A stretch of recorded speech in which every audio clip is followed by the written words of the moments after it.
அனைவருக்கும் வணக்கம். முதல் முறையாக மக்கள் முன்னால் இந்த விவாதத்தை நடத்த வேண்டும் என்று முடிவெடுத்து மிக சிறப்பாக நெறிப்படுத்தி கொண்டிருக்கக்கூடிய சகோதரர் தினேஷ் அவர்களுக்கும் த டிபேட் சேனலுக்கும் வருகை தந்திருக்கக்கூடிய அனைத்து தோழர்களுக்கும் பேசி முடித்திருக்கக்கூடிய அடுத்த சுற்றில் பேச இருக்கக்கூடிய அனைவருக்கும் வணக்கம். என்ன பாஸ் பேசுறீங்க? நான் 2 வயசுல இருந்தே பேசுவேன். நான் உண்மையாகவே தந்தை பெரியாரை நாங்கள் மறந்தாலும் நீங்கள் மறக்காமல் இருக்கிறதுக்கு நன்றி.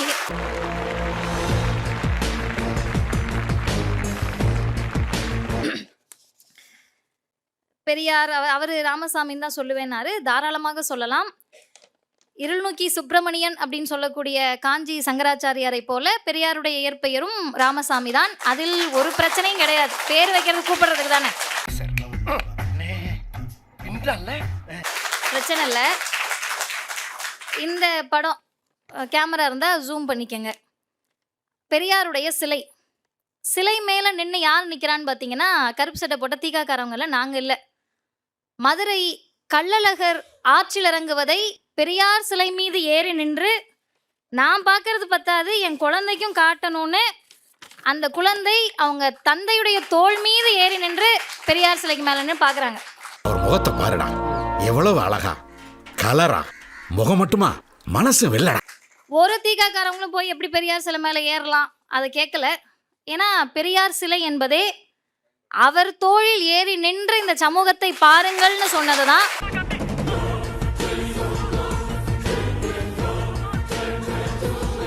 அதனால தவறு இல்லை. இன்னொன்று, இந்துக்கள் விரோதிகள் இந்த வந்துட்டாங்க. ஆனால் ஒரு விஷயத்தை நான் ஏற்றுக்கிறேன். ஆர்எஸ்எஸ்ஸுக்கும் தீக்காவுக்குமான போர் அப்படின்றத விட ஆரிய திராவிட போர் தான் தமிழ்நாட்டில் நடக்கிறது. அதுதான் சரி.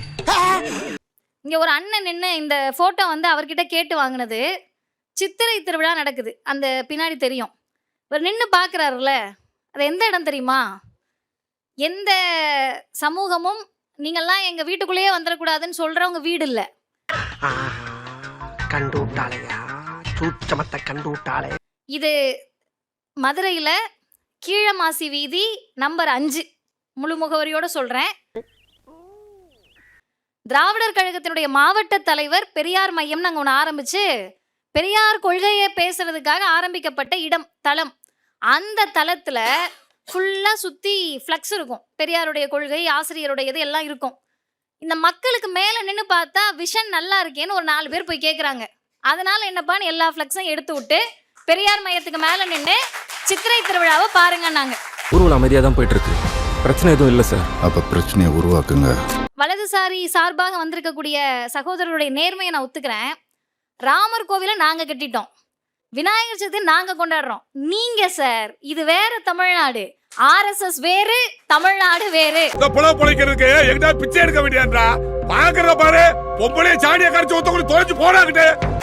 நான் கூட பேசுனீங்கன்னா நான் கூட பேசிக்கிட்டே இருப்பேன். நீங்க மத்தவங்க கிட்ட அந்த வேலையெல்லாம் வச்சுக்கணும். நம்ம பேசுனீங்கன்னா நான் கவுண்டர் கொடுக்க தயாரா இருக்கேன். நெறியாளர் அதை நெறிப்படுத்தலாம்.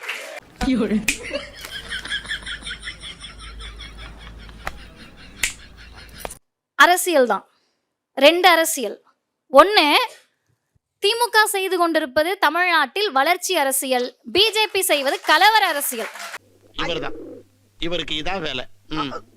திரும்ப திரும்ப இந்த பெட்டிஷன் போட்டவரை பக்தர் பக்தர் பக்தர்னு அழுத்தி பதிவு செய்றீங்க. இந்த பக்தர் கொஞ்ச நாளைக்கு முன்னாடி எதிராக தீர்ப்பு கொடுத்த நீதிபதியுடைய மனைவிக்கு மல்லிகைப்பூவும் அல்வாவும் அனுப்புவேனாரு. டேய், வெக்கம் கெட்டவன, மானம் கெட்டவன, உனக்கு எதுல இவ்வளவு பெரிய மீச? டேய், செருப்பால அடிங்கடா அவனை. செருப்பெல்லாம் வெளிய விட்டோம்னே. எதுல வந்து அடிங்கடா?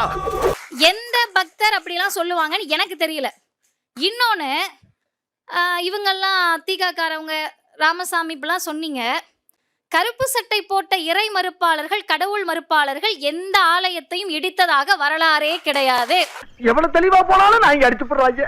சரி விடு, வெந்நீர் வச்சு குடிச்சா எல்லாம் சரியா போயிடும். கரசேவை என்ற பெயரில் காவி உடையோடு போய் பாபர் மசூதியை இந்துத்துவவாதிகள் இடித்ததற்கான வரலாறு இருக்கிறது. வரலாறு மிக முக்கியம் அமைச்சரே. சண்டை திமுக வெர்சஸ் பிஜேபியா, தீகா வெர்சஸ் ஆர்எஸ்எஸ் இல்லங்க, இந்துக்கள் வெர்சஸ் இந்துத்துவவாதிகள். சரி விடு, தெரிஞ்சு போச்சுல ஐயா சாமி, விடு. இப்போ ரொம்ப அழகாக சொன்னார். நான் சொன்னால் கூட அவ்வளோ அழகாக சொல்லியிருக்க மாட்டேன். வீட்டுக்குள்ளே வச்சு விநாயகரை பிடிச்சி அவருக்கு கொழுக்கட்டை சுண்டெல்லாம் கொடுத்து வீட்டுக்கு பின்னாடி கரைச்சா இந்து. அதே விநாயகர் சிலையை ஆள் உயரத்துக்கு செஞ்சு மசூதி இருக்கிற தெருவுலையும் தேவாலயம் இருக்கிற தெருவுலையும் போய் முழக்கம் போட்டு கலவரத்தை தூண்டுனா இந்துத்துவவாதி. திருப்பரங்குன்றத்துல தீபத்தூண்ல விளக்கு ஏத்திக்கிட்டு இருக்கோம், இங்கதாங்க நாங்க ஏத்துவோம்னு சொன்ன அர்ச்சகரும் நீங்க சொல்றதுக்கெல்லாம் கடை மூட முடியாது கிளம்புப்பான்னு சொன்னவங்களும் இந்து. அப்படின்னா அது நாங்க இங்க ஏத்த மாட்டோம் இங்கதான் ஏத்துவோம்னு சொல்லி ஏத்துறதுக்கு வந்துட்டு அங்க பேரிகேடை இடிச்சு காவல்துறையை தாக்குனவங்க இந்துத்துவவாதிகள். ஆமா, எதுக்கு இப்ப திட்டிட்டு போறாளுங்க? திருந்திருவோமா? கையில இருக்கிறது கண்டெம்ட் பெட்டிஷனுடைய ஜட்ஜ்மெண்ட். பக்கம் 4ல நீதிபதி கேட்கிறார், the darka which alone can be said to be the aggrieved person does not appear to have filed any appeal. கவலை, தர்கா தானங்க வந்திருக்கணும். விஷயம் பெருசா இருக்குண்ணே, அவங்கள மீறி ஒன்னும் பண்ண முடியாதுண்ணே. என்கிட்ட பேசுற மாதிரி மதுரையில யாருக்கிட்டையும் போன் பண்ணி பேசாதீங்கண்ணே. எனக்கு போன் பண்ண விஷயம் கூட வேற யாருக்கும் தெரிய வேணாம். தர்கா பாதிக்கப்படுகிறதா? தர்கா பாதிக்கப்பட வேண்டுமா?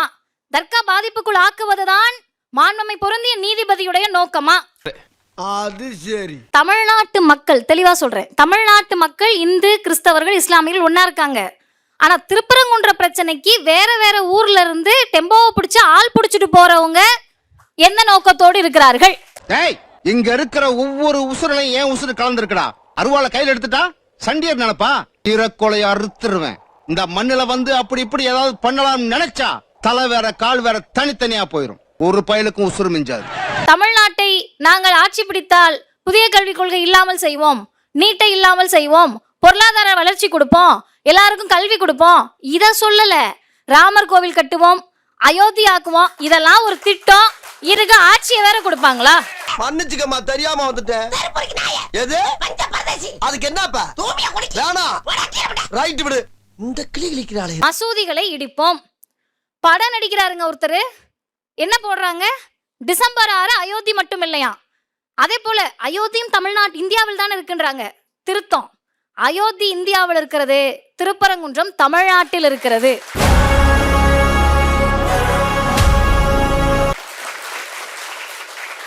அயோத்தியாக மாற்றுவோம்னு சொல்லிவிட்டு இங்கெங்க முஸ்லீமுக்கு ஆபத்து வந்துச்சு, இங்கெங்க முஸ்லீமுக்கு ஆபத்து வந்துச்சு. கரை சேவைக்கு போறோன்னு ராமர் சிலையை போய் வச்சுட்டு வந்துட்டு தீர்ப்பு வந்துச்சுல, அந்த தீர்ப்பை நான் உங்களுக்கு சுருக்கமா சொல்றேன். எந்த ஆதாரமும் இல்லை ராமர் பிறந்ததுக்கு, ராமர் கோவில் இருந்ததுக்கு ஆதாரம் இல்லை. ஆனா பாபர் மசூதி இடிச்சது சரிதான், நீங்க ராமர் கோவில் கட்டிக்கலாம். சார், ஐயோ இங்க பாருங்க சார், ஒரே பைத்தியங்களா இருக்கு சார். சார் எஸ்ஐ சார், திருப்பரங்குன்றதுக்கு அப்படியே வாங்க. இதுவரை அந்த அளவைக்கல்லுல தீபம் ஏத்துனதுக்கான வரலாறே கிடையாது. தெருவில் நின்று சாப்பிட்டவங்கன்றாரு. ஆகம விதி எவ்வளோ நாள் அதை தான் சொல்லிட்டு இருந்துச்சு, நீங்க தீபத்தூண்ல விளக்கேத்துங்கன்னு தான் சொல்லிட்டு இருந்துச்சு. இப்ப அதை திண்ணையிலிருந்து சாப்பிடுவதுன்னு அவர் சொன்னாரான்னு எனக்கு தெரியல. ரெண்டுல ஒண்ணு செஞ்சுட்டாண்டா, இன்னொன்னு செய்யறதுக்குள்ள இடத்தை காலி பண்ணு. இதற்கு நேர் எதிராக தமிழ்நாடு இன்னைக்கு மட்டும் சண்டை போடல, இங்க இருக்கக்கூடிய இந்துக்களுடைய கல்வி உரிமைக்காக இருக்கக்கூடிய 97% மக்களுக்கு ஏன் கல்வி கொடுக்கலன்னு கேட்ட இயக்கம் நீதி கட்சியும் திராவிடர் இயக்கமும், அதை கொடுத்த இயக்கம் திராவிட முன்னேற்ற கழகம்.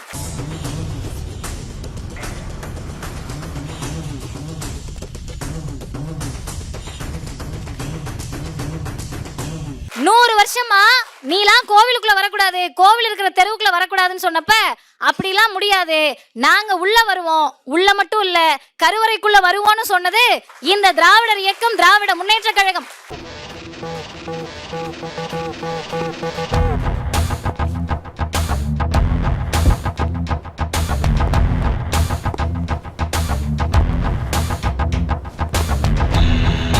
அது மட்டுமல்ல, ஒரே ஒரு செய்தியை சொல்லி நான் முடிக்கிறேன். தமிழ்நாட்டு மக்கள் தெளிவானவர்கள். கல்வி வேணுமா கலவரம் வேணுமான்னு கேட்டா கல்வி தாங்க வேணும், அதுக்கு திராவிட மாடல் தாங்க வேணும், அதுக்கு திமுக தான் வேணும்னு சொல்லக்கூடியவர்கள்.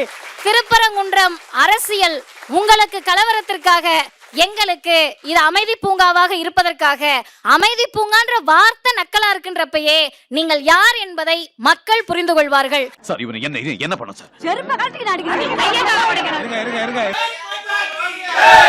ஓகே. ஓகே முடிச்சிட்டீங்களா? ஆரம்பிக்கலாமா அவங்க? இன்னும் ஏதாவது இருந்தா முடிங்க, பேசுவோம். நீங்க போங்க, நீங்க போங்க. 420னுவேன். 200னா உங்களுக்கு 420 போடுவாங்கன்னு சொல்லுவேன்.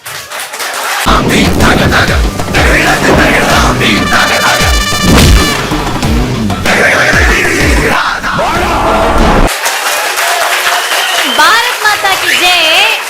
கொஞ்சம் நீங்க பெரியார் வாழ்க வாழ்கன்னோட வீர வேலை வந்து முடியுதுல்ல, அதுதான் தமிழ்நாட்டுக்கு தேவை.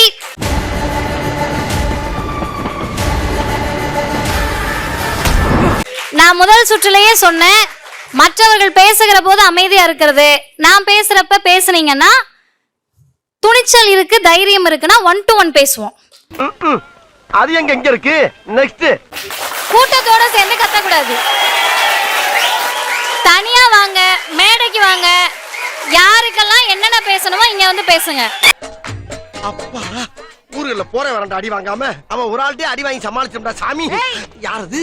நல்லா தானே போயிட்டு இருக்கு. தமிழ்நாட்டுக்கு என்று ஒரு மரபு இருக்கு. 3 பேர் பேசுனாங்கல்ல, 3 பேர் பேசுனாங்கல்ல, கண்ணிய குறைவாக அவங்க பேசுனாங்களா?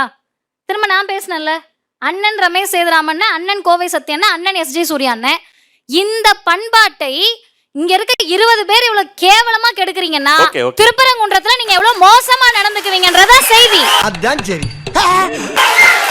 ஏற்கனவே இருக்கக்கூடிய மரபை, பண்பாட்டை ஒரு பொது ஊடக விவாதத்துல நீங்க வந்து அப்படியே சரி இவங்க கொஞ்சம் இதா இருக்காங்க போல, கத்துனோம்னா அமைதி ஆயிடுவாங்கன்னு நினைக்கிறீங்கல்ல. நீங்க பேச பேச அவர் சொன்னார்ல பத்தி வைக்கிறோன்னு, இதை விட பற்றி வைக்கப்பட்ட தீதான் பெரியார் என்ற பெருநெருப்பு. அவன் எப்படி ஊர்த்தா போராடிட்டு இருக்கான்.